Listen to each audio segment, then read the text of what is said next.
چار لوگ دنیا میں ایسے ہو چکے ہیں جنہیں اللہ تبارک و تعالیٰ نے پوری دنیا میں اقتدار دیا، ایک وقت میں پوری دنیا کا ایک ہی بادشاہ۔ دو مسلمان تھے، دو کافر۔ مسلمانوں میں حضرت سلیمان علیہ السلام اور جناب ذوالقرنین علیہ السلام، اور کافروں میں بخت نصر اور نمرود۔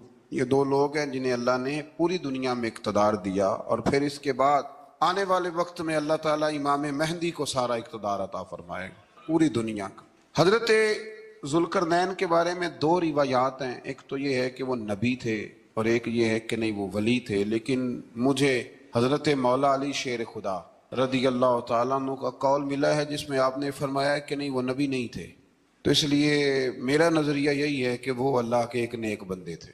اللہ نے انہیں پوری زمین میں اقتدار دیا۔ وہ ایک مہم پہ نکلے، ان کا ارادہ بنا کہ میں ذرا دنیا کا چکر لگاؤں، تو انہوں نے سفر شروع کیا کہ میں دیکھوں ذرا سورج غروب کہاں ہوتا ہے۔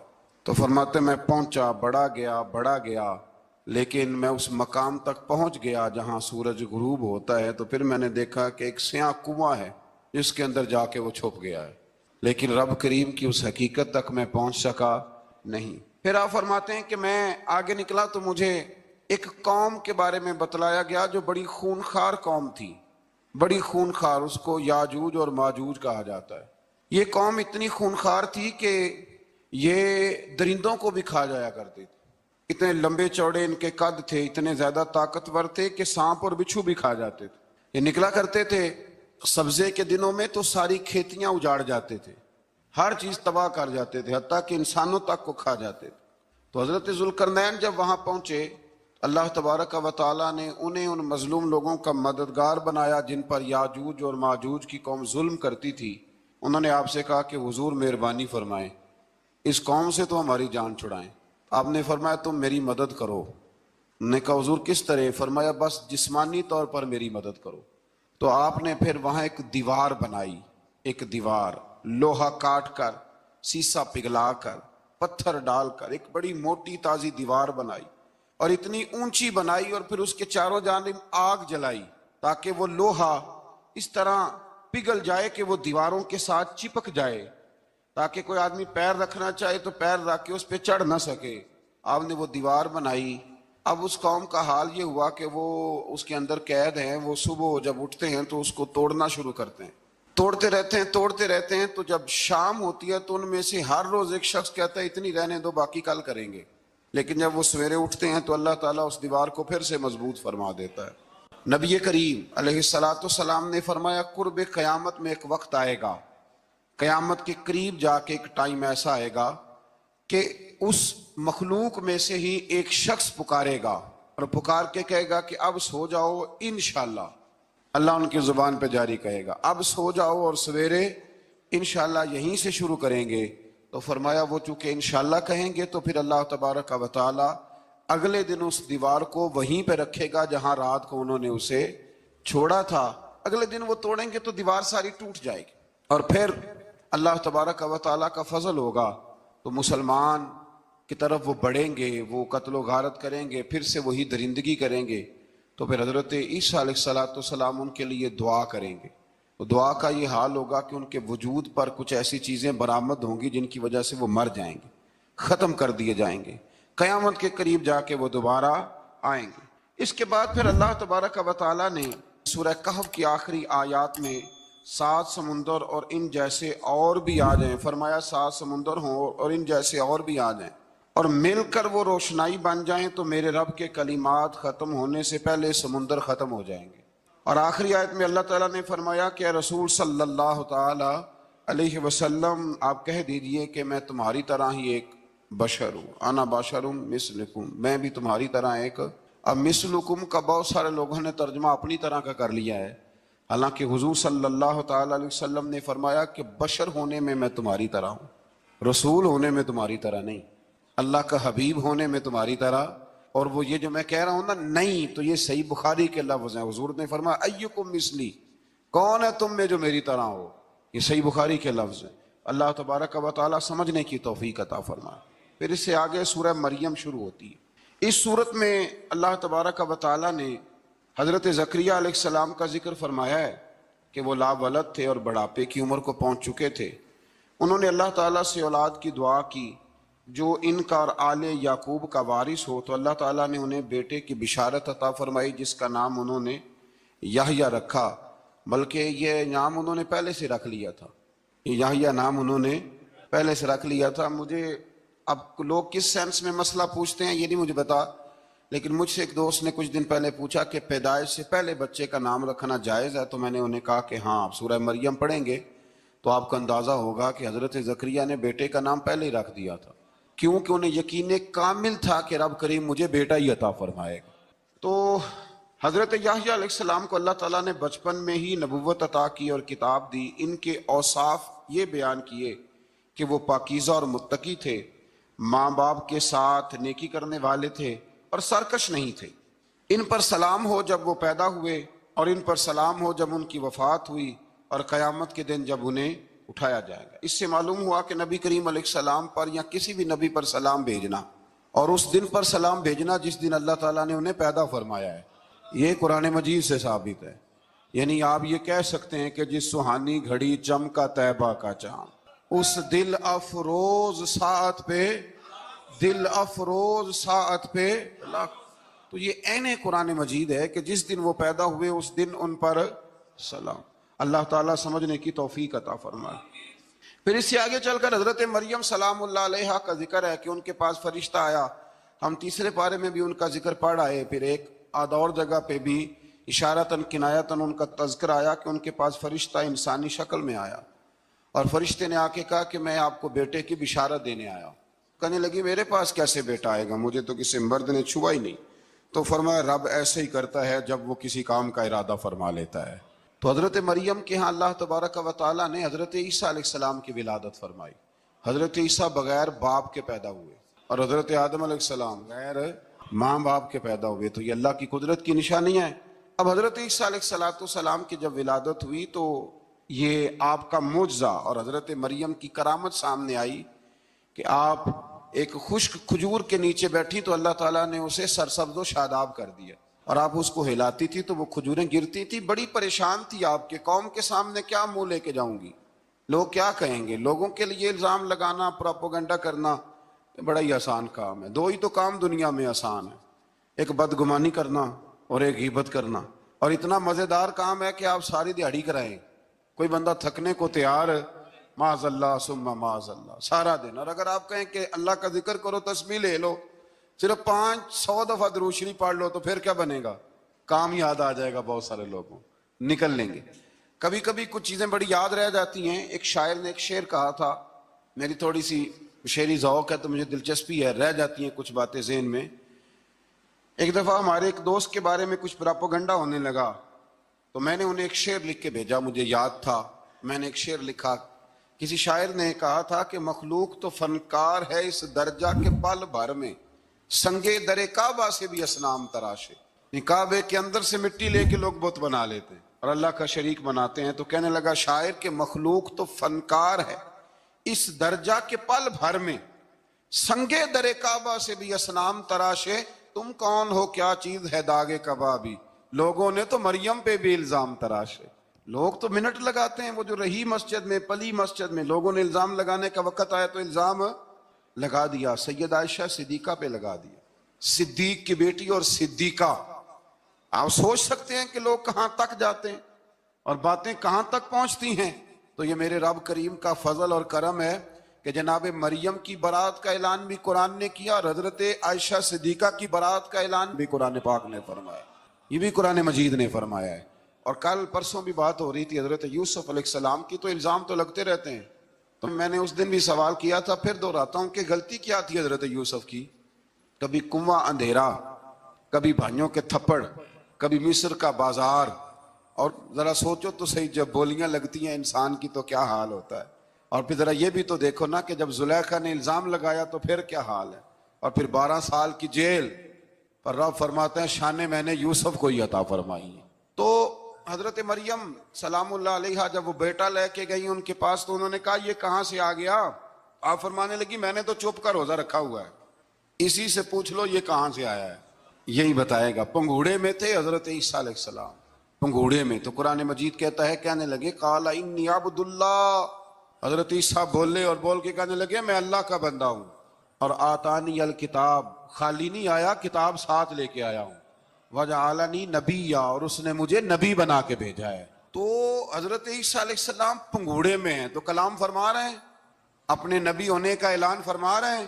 اب اس بندے کے قریب جا کے اس سے سوال کرنے کو دل نہیں کرتا جو نبی پاک کے بارے میں کہتا ہے 40 سال کے بعد نبی بنے۔ یہاں پنگوڑے میں حضرت عیسیٰ کلام کریں، پنگوڑے میں، اور وہ پنگوڑے میں کہے میں نبی ہوں، اور تو اپنے رسول کے بارے میں یہ کہے کہ بکریاں چرا رہے تھے تو معاذ اللہ انہیں پتہ ہی نہیں تھا کہ میں نبی بن جاؤں گا۔ ایسی کوئی بات نہیں۔ اعلیٰ حضرت فرماتے ہیں اللہ اللہ وہ بچپنے کی پھبن، یعنی بچپن میں بھی رنگ ڈھنگ نرالے تھے میرے رسول۔ اللہ اللہ وہ بچپنے کی پھبن، اس خدا بھاتی صورت پہ لاکھوں سلام، اس خدا بھاتی صورت پہ۔ اور مرحوم اعظم چشتی نے بھی ایک جملہ بڑا خوبصورت کہا، اس نے کہا تیری حیات پاک کا ہر لمحہ پیغمبر لگے، تیری حیات پاک کا ہر لمحہ پیغمبر لگے۔ پھر اس سے آگے آیت نمبر 41 سے ایک بار پھر حضرت ابراہیم علیہ السلام کا ذکر ہے کہ وہ بہت سچے نبی تھے، انہوں نے اپنے چچا کو بے جان بتوں کی عبادت سے روکا، عذاب الہی سے ڈرایا۔ اس نے کہا کہ آپ ہمیں ہمارے خداؤں سے پھیرنا چاہتے ہیں، اس سے رک جائیں ورنہ ہم آپ کو سنسار کر دیں گے۔ ابراہیم علیہ السلام نے کہا کہ میں آپ کے لیے اپنے رب سے استغفار کرتا رہوں گا، وہ مجھ پر بہت مہربان ہے۔ تو اللہ تبارک و تعالیٰ نے انہیں اسحاق علیہ السلام بیٹے اور یعقوب علیہ السلام پوتے کی بشارت دی، اور یہ بھی فرمایا کہ یہ دونوں نبی بھی ہوں گے۔ پھر آیت نمبر 51 سے لے کر 58 تک مختلف انبیاء کا ذکر ہے۔ اللہ تعالیٰ نے اس میں فرمایا کہ حضرت موسیٰ کو برگزیدہ رسول، نبی اور اللہ کا رازدار کہا گیا، اور حضرت ہارون کی نبوت کا بیان بھی ہوا، اور حضرت اسماعیل کو وعدے کے سچے، نماز اور زکوٰۃ کا حکم دینے والے رسول اور نبی اور اللہ کا پسندیدہ قرار دیا گیا۔ ادریس علیہ السلام کو صدیق نبی قرار دیتے ہوئے فرمایا کہ ہم نے ان کو بلند جگہ پہ بٹھایا ہے۔ کہاں ہے ادریس علیہ السلام؟ چوتھے آسمان میں بھی، اور جنت کا قول بھی ہے۔ دو روایتیں ان کے بارے میں ملتی ہیں، ایک تو یہ ہے کہ وہ حضرت ملک الموت سے ایک دفعہ کہنے لگے تو میرا یار نہیں بن جاتا، اللہ ہی بھلا کرے۔ حضرت اسرائیل کو کہنے لگے دوست بن جو، کہا بن جاتے ہیں، دوستی ہو گئی۔ فرمانے لگے یار موت کا ذائقہ کیسے چکھاتا ہے؟ کہنے لگا میں آپ کو چکھا دیتا ہوں۔ آپ کو موت کا ذائقہ چکھایا اور دوبارہ پھر روح ڈال دی، آپ اٹھ کے بیٹھ گئے۔ کہنے لگے دوزخ تو دکھا، نے وہ بھی دکھا دی۔ فرمایا جنت تو دکھا، جنت بھی دکھائی۔ تو کہنے لگا واپس چلیں، فرمانے لگے اب تو نہیں جانا۔ کیوں؟ فرمایا رب فرماتا ہے ہم فیہا خالدون، جو جنت میں آئے گا یہیں رہے گا۔ میں کہا جناب وہ تو پہلے موت کا ذائقہ چکھنا ہے، پل صراط جو دوزخ کے اوپر ہے وہاں سے گزرنا ہے۔ تو آپ فرمانے لگے یہ دونوں کام میں کر چکا ہوں اور تو نہیں کرائے ہیں، لہذا میں آ گیا ہوں تو میں نے یہیں پہ رہنا ہے۔ اب حضرت ملک الموت علیہ السلام نے عرض کی مالک یہ تیرا بندہ، فرمایا تیری دوست بھی اس کے ساتھ لگی تھی تو میری توفیق سے ہی لگی تھی، اور یہ یہاں تک آئے بھی میری توفیق سے ہی ہے، میرا ارادہ بن گیا انہیں یہاں رکھنے کا۔ میری طلب بھی تو تیرے کرم کا صدقہ ہے، میری طلب بھی تو تیرے کرم کا صدقہ ہے۔ یہ پاؤں اٹھتے نہیں بلکہ یہ اٹھائے جاتے ہیں، تو یہ بھی تو اس کا کرم ہوتا ہے نا کہ وہ کس طرح کر کے کسی کو نوازتا ہے۔ آیت نمبر 59 میں اللہ تعالیٰ کے فرما بردار اور سرکش بندوں کے احوال اور جو ان کے آخرت میں احوال ہوں گے ان کا ذکر کیا گیا ہے۔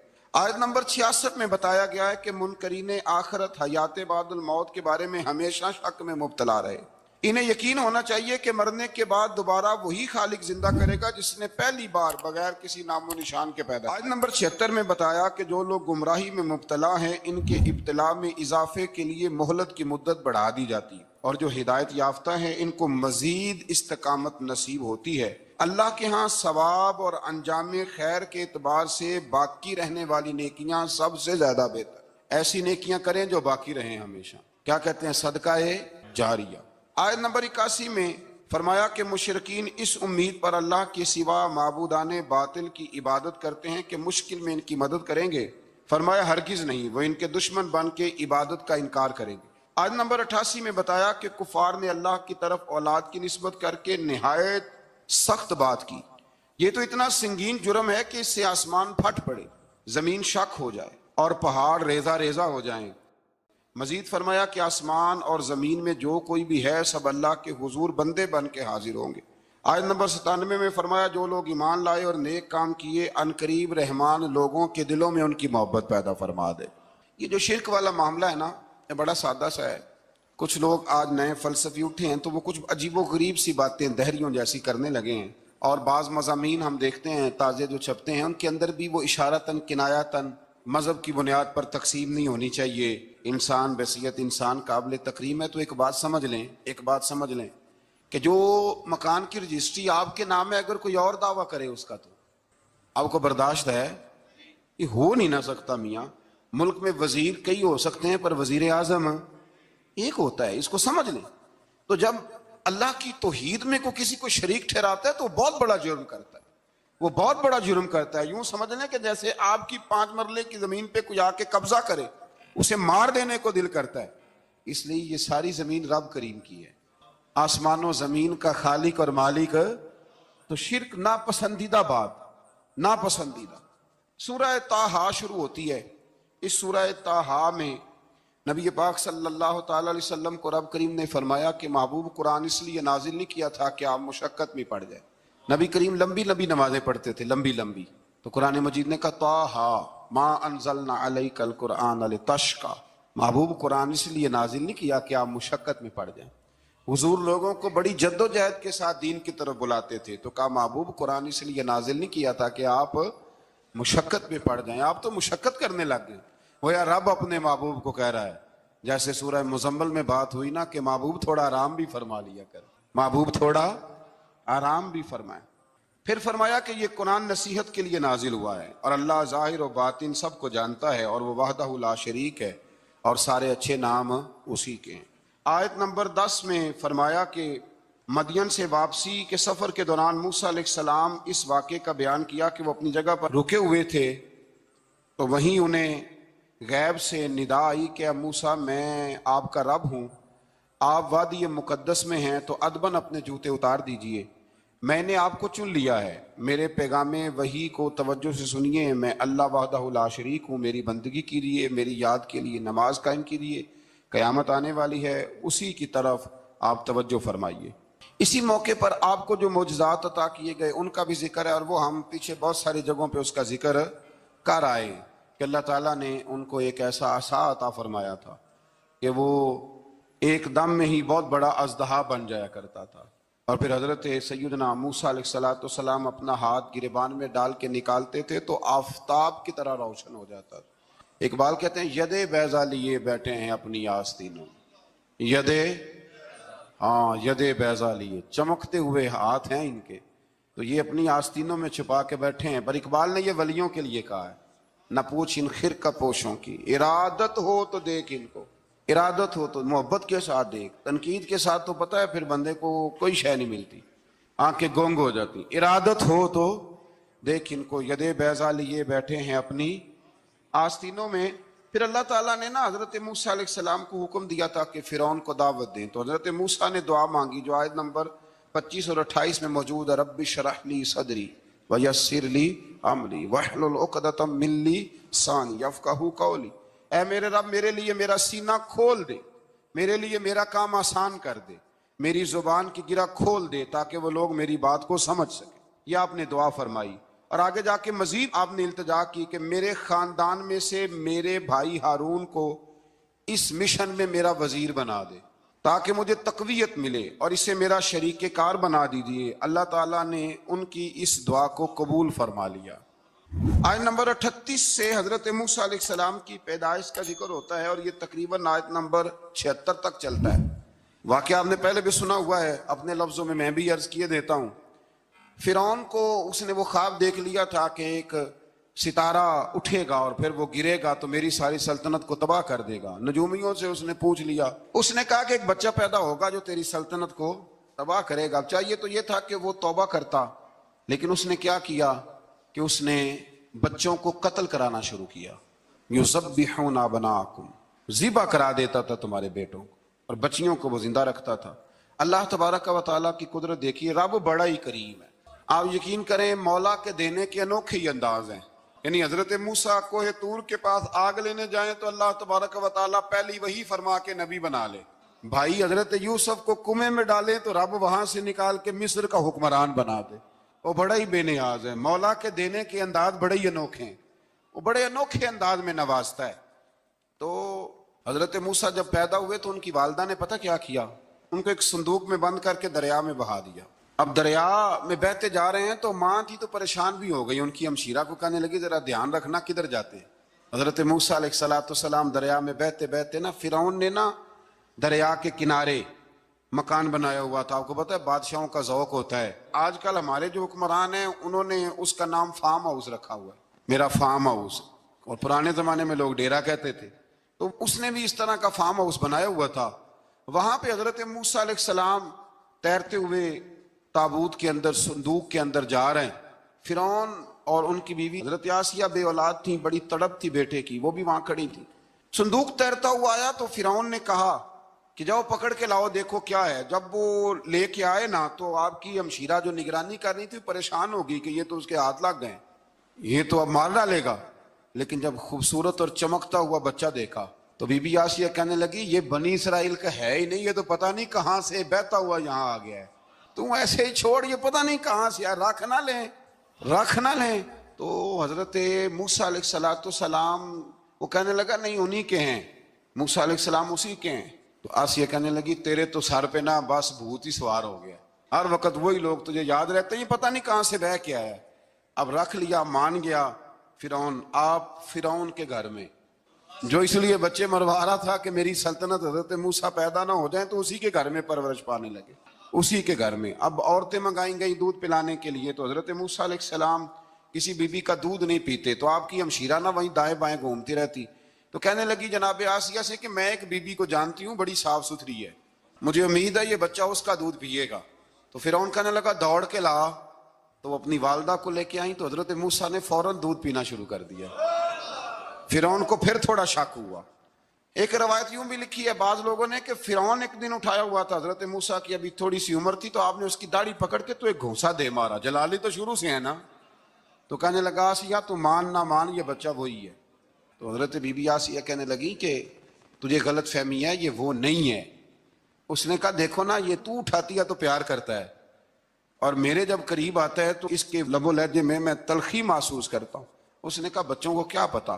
خیر ایک طرف اس نے کھانے پینے کی چیزیں رکھ دی, ایک طرف انگارے رکھ دیے. وہ بھی حضرت آسیہ کہتی ہیں کہ تجھے سمجھ آئے بچے بچے ہوتے ہیں. حضرت موسیٰ بچے تو تھے پر تھے تو اللہ کے نبی نا, اللہ کے نبی تھے. جب اس نے کہا نا یہ بچے ہیں, تو حضرت موسیٰ علیہ السلام بجائے انگاروں کی طرف جانے کے نبی تھے, وہ سیدھے کھانے پینے والی چیزوں کی طرف بڑھنے لگے. فرعون کہنے لگا اب بتا. اللہ تعالیٰ نے حضرت جبریل کو بھیجا, انہوں نے کہا ادھر نہیں جانا آپ ادھر جائیے. تو آپ آگ کی طرف گئے اور ایک کوئلہ اٹھا کے زبان پہ رکھ لیا. تو آسیہ کہنے لگی سمجھ آئی, بچے کو کیا پتا کدھر جانا ہے کدھر نہیں جانا. اگر وہ اتنا ہی خیال ہوتا وہی بچہ ہوتا تو آگ. اور بعض مفسرین نے لکھا ہے یہ جو حضرت موسیٰ دعا مانگتے تھے نا ربی شرح لی صدری ویسر لی امری, یہ وہ آگ کا انگارہ جب کوئلہ منہ میں رکھا تھا نا تو اس کی وجہ سے زبان میں کچھ لکنت آ گئی. تو آپ دعا کرتے تھے کہ یا اللہ میری زبان کی وہ بند گرا کھول دے تاکہ میں کھل کے فرعون کے سامنے بات کر سکوں. وہیں حضرت موسیٰ پلنے لگے, وہیں پلے, وہیں جوان ہوئے, وہیں اللہ نے ساری دولتیں دی, بہن بھی ملی, ماں بھی ملی, اور سارے عزیزوں کا پیار بھی ملا. اسی گھر کے اندر اللہ نے پرورش کر کے فرعون کے ظلم سے بنی اسرائیل کو نجات عطا فرمائی. آج نمبر 77 سے موسیٰ علیہ السلام کو حکم ہوا کہ راتوں رات بنی اسرائیل کو لے کے نکل جائیں. انہیں اللہ کی طرف سے یقین دلایا گیا کہ ان کے لیے سمندر میں خشک راستہ نکال لیا جائے گا. فرعون نے ان کا تعاقب کیا اور سمندر میں غرق کر دیے گئے. اس مقام پر اللہ تعالیٰ نے بنی اسرائیل پر اپنے احسانات کا ایک بار پھر ذکر فرمایا. حضرت سعد بن ابی وقاص رضی اللہ تعالیٰ عنہ بھی ایک دن جہاد کے لیے نکلے تو رستے میں سمندر آ گیا. حضرت موسیٰ کی قوم کو نا سمندر نے رستہ دیا تھا. تو جناب سعد بن ابی وقاص سمندر کے کنارے کھڑے ہو کے اب وہ لوگ پوچھنے لگے حضور کیا کرنا ہے. فرمایا کرنا کیا ہے, ابھی دیکھیں کیا ہوتا ہے. تو فرمانے لگے وہ سمندر و دریا اگر تو حضرت موسیٰ کی نافرمان قوم کو رستہ دیتا ہے تو ہم تو رسول اللہ کے فرما بردار غلام ہیں, ہمیں بھی رستہ دے. تو 12 رستے بن گئے دریا میں سے. جناب سعد بن ابی وقاص لشکر لے کے گزر گئے, باہر گئے تو ایک دفعہ پھر صحابہ کو یقین دلایا. فرمایا کسی کی کوئی چیز تو نہیں رہ گئی دریا میں. دشت تو دشت ہیں دریا بھی نہ چھوڑے ہم, بحر ظلمات میں دوڑا دیے۔ اب میں کیا کروں، علامہ اقبال نے ہر جگہ کلام لکھا ہے، ہر جگہ۔ یہ آپ کو پتہ نا، ایک صاحب مجھے بھی سمجھا رہے تھے، میں نے جمعے میں بھی وضاحت کی، کہنے لگے آپ اقبال کی بڑی تعریفیں کرتے ہیں۔ میں نے کہا مجبوری ہے، وہ کام ہی تعریفوں والے کرتے ہیں تو ہو جاتی ہیں، کیا کیا جائے۔ آمدام برسر مطلب۔ تو حضرت سعد بن ابی وقاص نے پوچھا کچھ رہ تو نہیں گیا؟ کہا جناب پیالہ رہ گیا میرا مٹی کا دریا میں۔ تو حضرت سعد بن ابی وقاص کہنے لگے کوئی مسئلہ نہیں، ہم رسول اللہ کے غلام ہیں، اور اس پر بڑی دلائل ہیں، وقت نہیں ہے، آگے بڑھنا ہے۔ فرمایا او دریا، او ہمارا پیالہ تو واپس کر دے۔ تو ایک لہر آئی تو پیالہ بھی کنارے پہ پھینک گئی۔ تو اللہ تعالیٰ نے حضرت موسیٰ علیہ السلام کو کی قوم کو وہاں سے نجات دی۔ آیت نمبر 85 سے سامری کا ذکر ہے۔ سامری ایک جادوگر تھا۔ جب حضرت موسیٰ علیہ السلام تشریف لے گئے نا کوہ طور پہ، تو اس نے نا سونے کا ایک بچڑا بنا دیا تھا، اور اس کے منہ میں ایسی تاریں اس نے لگائی تھیں کہ جب ہوا چلتی تھی تو وہ تاریں بجتی تھیں، مفسرین نے لکھا ہے۔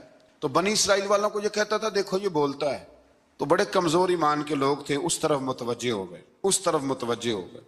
حضرت موسیٰ علیہ السلام واپس آئے تو انہوں نے پوچھا کہ یہ ماجرا کیا ہے؟ تو اس نے کہا کہ میں نے نا حضرت جبریل علیہ السلام کا گھوڑا جب چل رہا تھا تو ان کے پاؤں سے جو مٹی لگ رہی تھی وہ مٹی میں نے تھوڑی اٹھا لی تھی، اور وہ میں نے اس کے منہ میں رکھی ہے، جس کی وجہ سے اس کے منہ سے آواز ہے۔ وہ مٹی کب اٹھائی تھی وہ بھی لکھا ہے مفسرین نے کہ حضرت موسیٰ علیہ السلام نے جب کہا نا بنی اسرائیل والوں کو کہ گھوڑے ڈالو اندر، حالانکہ رستے بن بھی گئے تھے، پھر بھی کہنے لگے ایسا نہ ہو کہ اندر جائیں تو پانی پھر آ جائے۔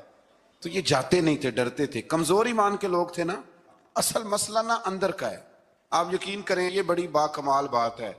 میں تو اس نتیجے پہ پہنچا ہوں تھوڑی سی زندگی گزار کے کہ یقین اگر مضبوط ہو نا تو انسان کی زندگی کا ہر کٹھن رستہ آسان ہو جاتا ہے۔ لیکن جن لوگوں کے اندر مسائل بہت زیادہ ہوتے ہیں ان کے لیے بیرونی کوئی کام کرنا بھی بڑا ہی مشکل ہوتا ہے۔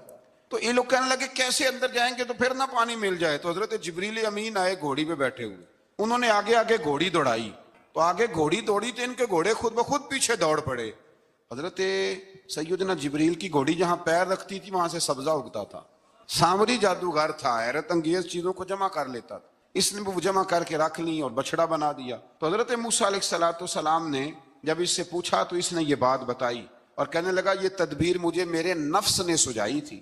حضرت موسیٰ نے اس سے کہا تو یہاں سے چلا جا، زندگی میں تیرے لیے وحشت کی سزا ہے اور تیری سزا کا وقت آخرت میں مقرر ہے۔ اس کے بعد والی آیات میں اللہ تعالیٰ کی وحدانیت، کتاب اللہ کی حقانیت اور اس سے روح گردانی کرنے والوں کے لیے عذاب آخرت کا بیان ہے۔ وحشت کا بھی عذاب ہوتا ہے کچھ لوگوں کو وحشت کا عذاب یہ ہوتا ہے، یعنی انسان ہر وقت خوف زدہ رہے۔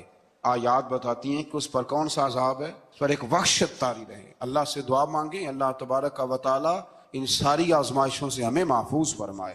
اسی تسلسل میں پھر قیامت اور سور پھونکے جانے کا ذکر ہے۔ آیت نمبر 105 سے فرمایا کہ لوگ آپ سے پہاڑوں کے متعلق سوال کرتے ہیں، آپ ان سے کہہ دیجئے میرا رب انہیں ریزہ ریزہ کر دے گا اور پوری زمین ہموار میدان کی طرح ہو جائے گی۔ آیت نمبر 109 میں قیامت کی ہولناکیوں کا ذکر ہوا اور فرمایا آج اللہ کی بارگاہ میں کسی کو مجال شفاعت نہیں ہوگی سوائے اس کے جسے وہ اذن شفاعت عطا کرے اور جس کے قول سے وہ راضی ہو۔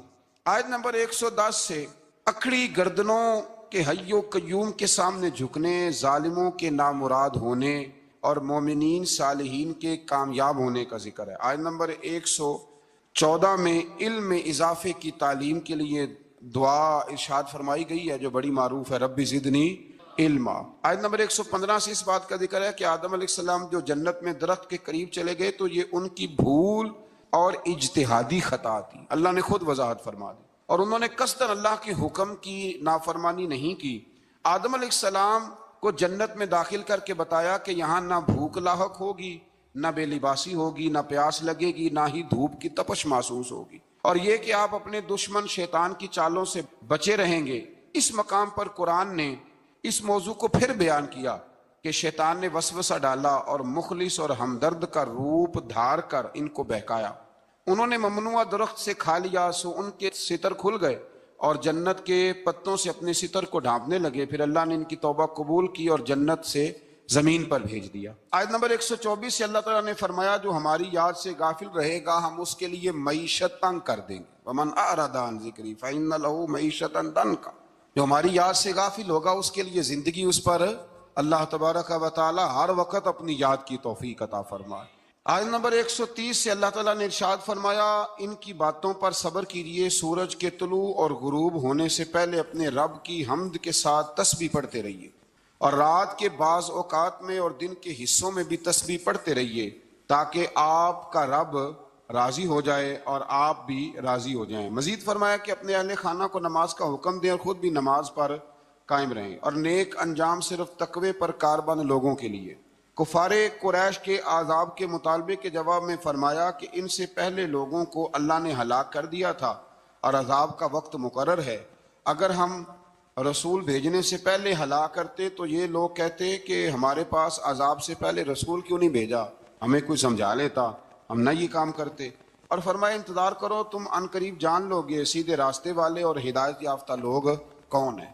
قیامت میں اللہ تعالیٰ مجرموں کو حساب لے گا تو کہیں گے یا اللہ ہم تو تھوڑی دیر کے لیے تو گئے تھے، وہ پل بھر کے لیے گئے تھے، جھوٹ بول دیں گے تو اللہ فرمائے گا یہ تو تمہاری پرانی عادت ہے، یہ پرانی عادت ہے مجرم کی، کہ مجرم کیا کرتا ہے، جھوٹ بولتا ہے۔ نماز کیوں نہیں پڑھتے، کہتے کپڑے نہیں پاک۔ آؤ پھر ہوٹل پہ کھانا کھانے چلے تو کہتا میں ذرا بدل کے آیا۔ یعنی مجرمانہ سوچ ہے نا، غفلت کی سوچ، اور پھر اس پر دلائل دینا۔ یعنی آپ کسی سے پوچھے نماز پڑھتے ہو، کہتے ہیں حضرت صاحب جھوٹ نہیں بولنا، میں فجر کی پڑھتا ہوں باقی نہیں پڑھتا۔ میں نے کہا بڑا سچ ہے بھائی تو، یعنی میں جھوٹ نہیں بولتا۔ خدا کے بندے اتنی ڈھٹائی سے تو بات کر رہا ہے، اتنی ڈھٹائی سے۔ اور ایک بات آپ کو بڑی ذمہ داری سے عرض کرنے لگا ہوں، ذرا میری بات کو سمجھنا، اگر آپ 4 دن مسلسل گھر نہ جائیں، آپ کی بیوی شور کرتی ہے کہ نہیں کرتی؟ یہ ویسے بھی غیر اخلاقی بات ہے، آپ کی ذمہ داری نہیں ہے آپ کا گھر، تو 4 دن مسلسل آپ باہر رہیں بغیر کسی وجہ کے تو شور اٹھتا ہے کہ نہیں؟ اگر ابا جی آپ کے رہتے ہیں نا سعودی عرب میں تو وہاں بھی فون چلا جائے گا، اس کو سمجھائیں 4 دن سے گھر نہیں ہے تو 4 دن گھر نہ جائے تو شور ہوتا ہے، اور تو مہینہ مہینہ مسجد ہی نہیں جاتا، اور پھر تیرے اندر پھر مد و جزر نہ ہو، پھر جوار بھاٹا نہ ہو، پھر ساری نعمتیں موجود ہونے کے بعد تیرا کلیجہ منہ کو نہ آئے، پھر تیرا جگر نہ پھٹے، پھر رات کو تجھے نیند کیسے آئے؟ اس لیے کہ تو نے وہ اپنے اندر کے ساتھ دھوکہ شروع کر دیا ہے، تو وہاں گیا ہی نہیں جہاں سے تجھے 5 وقت آواز آتی ہے، پھر توجہ ہی نہیں کی۔ اس لیے سمجھ لے کہ جو اندر بے چینی ہے اس کا کوئی نہ کوئی سبب ہے، کہیں نہ کہیں تو ہم نے غلطی کی ہے، کسی نہ کسی جگہ تو کوئی معاملہ ایسا ہے۔ امام مالک رحمۃ اللہ علیہ کے پاس ایک شخص آیا تو ناجائز پیسے کمایا کرتا تھا، کہنے لگا حضور سکون کوئی نہیں، تو امام صاحب نے ایک کی جملہ کہا، فرمانے لگے امانتیں امانت داروں کے حوالے کر دے، رب تجھے سکون عطا کر دے گا۔ وہ بندہ کہنے لگا یہ کیا؟ فرمانے لگے میرے پاس کسی کی امانت ہو تو مجھے نیند کوئی نہیں آتی، تو نے تو یتیموں مسکینوں کی رکھی ہوئی ہے، تجھے کیسے آئے گی؟ جیتے جاگتے آدمی کی امانت میرے پاس ہو تو میں کہتا ہوں یہ چھین نہ جائے، تو نے تو لوٹ مار کی رکھی۔ اللہ ہمیں سمجھنے کی توفیق عطا فرمائے۔ آگے سورہ لقمان شروع ہوتی ہے۔ حضرت لقمان کے بارے میں بھی لوگوں کا بعض کا قول یہ ہے کہ حضرت لقمان نبی تھے، لیکن صحیح قول مفسرین نے یہی لکھا ہے کہ وہ نبی نہیں تھے، وہ اللہ کے ایک نیک بندے تھے، اللہ کے ولی تھے، ایک بڑے دانا آدمی، بڑے عقل مند آدمی تھے۔ اللہ تبارک و تعالیٰ نے انہیں بڑا نوازا تھا، بڑی حکمت والے تھے، بڑے سمجھدار تھے۔ آپ اندازہ کریں کہ اللہ نے ولیوں کا کتنا ذکر فرمایا قرآن مجید کے اندر۔ سورہ لقمان ایک ولی کے نام پہ، حضرت سکندر ذوالقرنین اللہ کے، مولا علی کا قول میں نے عرض کیا تھا کہ وہ بھی اللہ کے ولی ہیں، جناب مریم بھی اللہ کی ولیہ ہیں۔ تو ان سب لوگوں کے ناموں پر اللہ تبارک و تعالیٰ نے قرآن مجید کی آیات کو رکھا ہے۔ تو سورہ لقمان ہے، اس میں حضرت لقمان نے جو اپنے بیٹے کو نصیحتیں کی ان کا بھی ذکر ہے، اور بھی کئی چیزوں کا ذکر ہے، لیکن اس کا جو اہم مضمون ہے وہ یہی ہے کہ حضرت لقمان نے اپنے بیٹے کو نصیحت کی۔ ایک بات سمجھ لینا، بڑی دنیا نصیحت کرتی ہے، لیکن جو باپ شفقت کے ساتھ گود میں بٹھا کے نصیحت کرتا ہے اس کا بڑا ہی مزہ آتا ہے۔ ہم بھی نصیحتیں کرتے ہیں گھر میں، پر کسی سے جھگڑا ہو جائے نا باہر، یا دیہڑی صحیح نہ لگے، یا کاروبار پہ چھٹی ہو جائے تو پھر ہمیں لیکچر یاد آتا ہے، وہ پھر گھر آ کے بڑے بوڑھے وہ سارا لیکچر گھر میں دیتے ہیں، اللہ ماشاء اللہ وہ میری طرح کسی اور کے ستائے ہوئے، جانے کس عمر میں جائے گی یہ عادت میری، روٹھنا اس سے تو اوروں سے الجھتے پھرنا۔ یعنی بات کوئی اور ہے، اور گھر آ کے وہ تم نماز نہیں پڑھتے بچے میرے اس لیے ساری بے برکتی ہے۔ باپ بیگم صاحبہ آپ چونکہ نماز نہیں پڑھتی ساری تباہی سی ہوتی ہے، تباہی بچے نماز نہ پڑھیں تو، گھر والی نماز نہ پڑھے تو بے برکتی ہوتی ہے۔ پر اب آپ کا موڈ بن گیا تھا تو آپ نے لیکچر دیا، تو اس طرح تھوڑی بچے نماز پڑھیں گے۔ بچے تو اس طرح نماز پڑھتے ہیں کہ آپ شفقت کی گود میں انہیں بٹھا لیں، پھر ان کا ماتھا چومیں اور کہ پتر تو 1 رکعت پڑھے گا نا تو تیرے باپ کا قد اللہ 1 فٹ بلند کرے گا قیامت میں۔ عزت کا قد اونچا ہوگا، عزت کا۔ اس طرح جب کوئی نصیحت کرتا ہے نا اپنے بچے کو، اس طرح جب کوئی نصیحت کرتا ہے تو باتیں رہ جاتی ہیں طبیعت میں، رہ جاتی ہیں مزاج میں۔ تو یاد رکھیں کہ ماں باپ نصیحت کریں، ضرور کریں، جتنی ماں باپ کی نصیحت اثر کرتی ہے باہر والوں کی نہیں کرتی۔ اور بچوں سے میری گزارش ہے کہ ماں باپ کی نصیحت سنیں۔ باہر والے تو آپ کو نصیحت کریں گے، کہہ کے گزر جائیں گے۔ باپ نصیحت نہیں کرتا، باپ تو آپ سے اپنا درد دل بیان کرتا ہے۔ اور اتنی تڑپ کسی میں نہیں ہوتی کہ آپ بچ جائیں جتنی آپ کے ماں باپ میں ہوتی۔ ان کی دھیان لگا کے بات سنیں، ان کی طرف توجہ کریں۔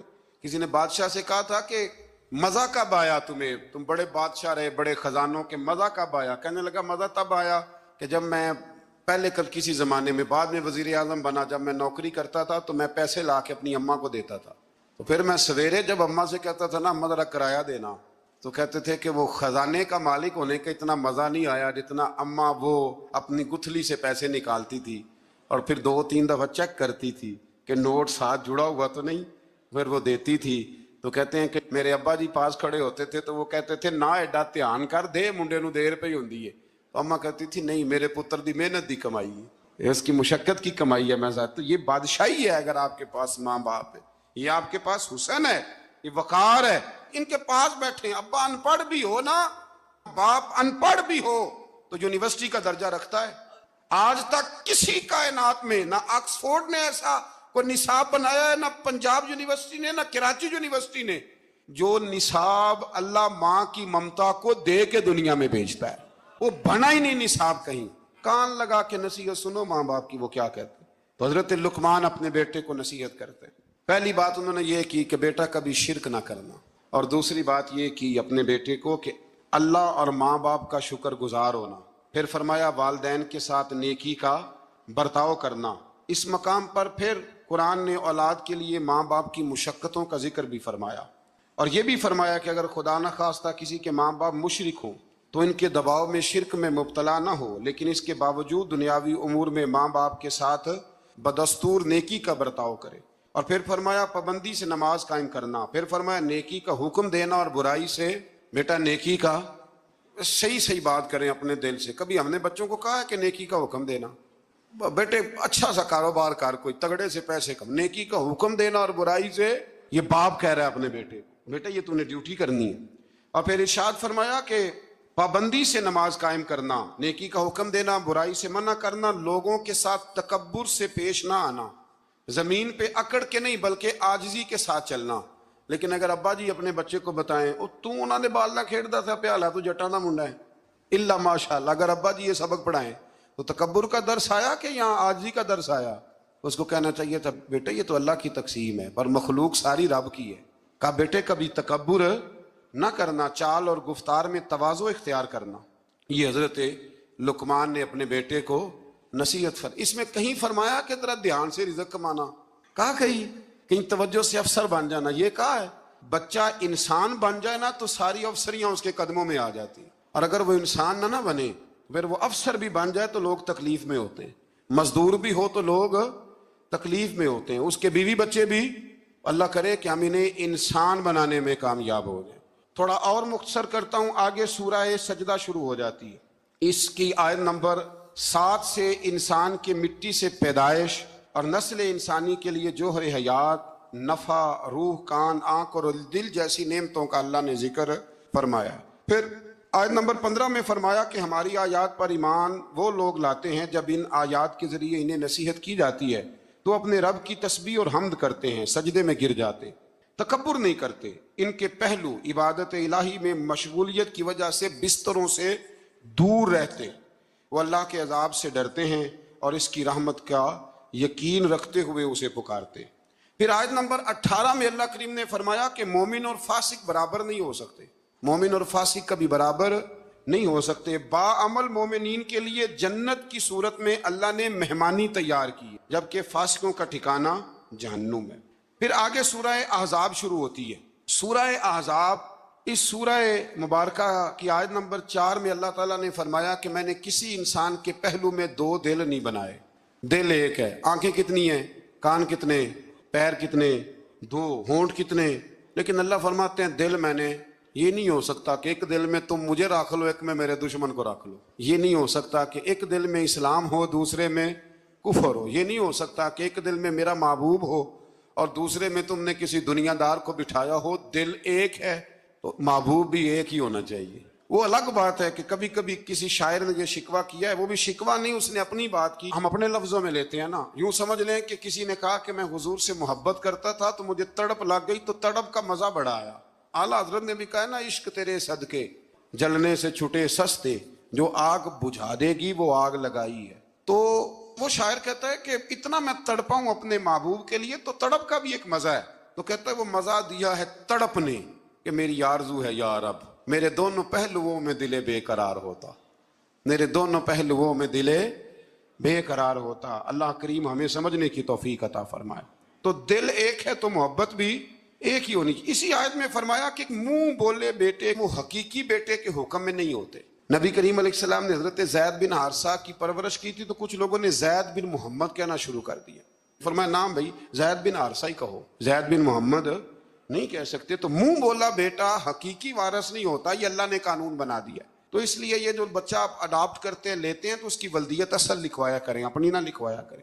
ہاں اگر آپ نے جائیداد میں سے اپنی مرضی سے کچھ ہے دینی ہے تو زندگی میں دے دیں، لیکن شریعت کہتی ہے کہ اس کے نام کے ساتھ اس کے اصل باپ کا انعام آئے. پھر آیت نمبر 6 میں فرمایا نبی اولا بالمؤمنین من انفسہم، فرمایا یہ نبی مومنوں کے ان کی جانوں سے بھی زیادہ مالک ہے. اور ایک اولا کا معنی اقرب کیا گیا کہ نبی پاک مومنوں سے ان کی جانوں سے بھی زیادہ قریب ہے. جان کتنی قریب ہوتی ہے کسی کو پتہ ہے؟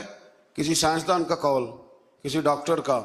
تو جو سائنس آج تک یہ نہیں بتا سکی کہ جان کتنی قریب ہے، وہ اس کا پتہ کیسے بتائے گی جو جان سے بھی زیادہ قریب ہے.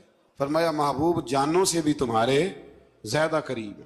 اور اس کے ساتھ ہی فرمایا کہ جو نبی پاک علیہ الصلوۃ والسلام کی ازواج ہیں وہ مومنوں کی مائیں ہیں.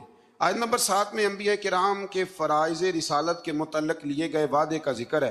پھر آیت نمبر 8 سے غزوہ خندق، جس کو غزوہ احزاب قرآن مجید نے کہا، اس غزوے کا بھی ذکر ہے. غالباً آیت نمبر 8 سے لے کر کوئی 20 آیت تک اس غزوے کا مختلف انداز میں سورہ احزاب کے اندر اللہ کریم نے 21ویں پارے میں ذکر فرمایا.